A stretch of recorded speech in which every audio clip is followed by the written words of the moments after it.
जेव्हा जेव्हा आपल्या जीवनात काही प्रसंग आले, संकट आले, समस्या आले, तर हे भगवान विष्णूंच्या 16 अक्षराचं आपण नेहमी स्मरण केलं पाहिजे. आणि अशा प्रसंगामध्ये, अशा स्थितीमध्ये हे भगवंताचं नाव घेतलं पाहिजे. औषधे चिंतोय विष्णू. जेव्हा औषध घेतो तेव्हा भगवान विष्णूचं स्मरण झालं पाहिजे. भोजनाचे जनार्दनम. भोजन करताना जनार्दनाचं स्मरण झालं पाहिजे. शयनाचे पद्मनाभास्य. जेव्हा आपण शयन करतो पद्मनाभ स्वामीचं स्मरण केलं. विवाहाचे प्रजापती. जेव्हा विवाह प्रसंग असतो तर प्रजापती भगवंताचं स्मरण केलं पाहिजे.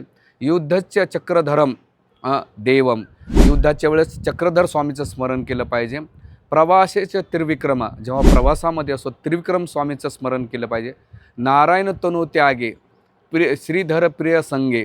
जेव्हा नारायण विष्णूसोबत लक्ष्मी असते तिचं स्मरण केलं पाहिजे. स्वप्नस्य स्मर गोविंद.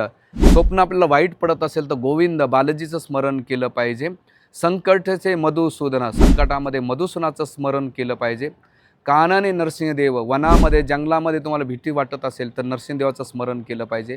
पावके जलशयनम. पाण्यामध्ये जलाशयामध्ये भगवान विष्णूचं स्मरण केलं आहे. जलामध्ये वराहदेव म्हणजे जे जल आहे वराहदेवाचं स्मरण केलं. पर्वते रघुनंदन. पर्वतामध्ये असेल तर भगवान रघुनाथाचं स्मरण केलं पाहिजे. गमने वामन चैव. जेव्हा वनामध्ये असेल तर मी वामनदेवाचं स्मरण केलं पाहिजे. सर्व कार्यशी माधव. हे 16वा अक्षर भगवान विष्णू महादेवाचा महादेव. भगवान विष्णूंचं नाव आहे महादेव. त्याचं आपण तुम्ही स्मरण केलं पाहिजे. तर जेव्हा जेव्हा असे तुमच्या जीवनात प्रसंग येतील तेव्हा तेव्हा भगवान विष्णूंच्या 16 अक्षराचं तुम्ही स्मरण करा. आणि हे जर केलं तर तुमच्या जीवनातल्या सगळ्या संकट समस्या सॉल्व्ह होतील आणि तुम्हाला भगवान त्याची कृपा प्राप्त होईल. हरे कृष्णा.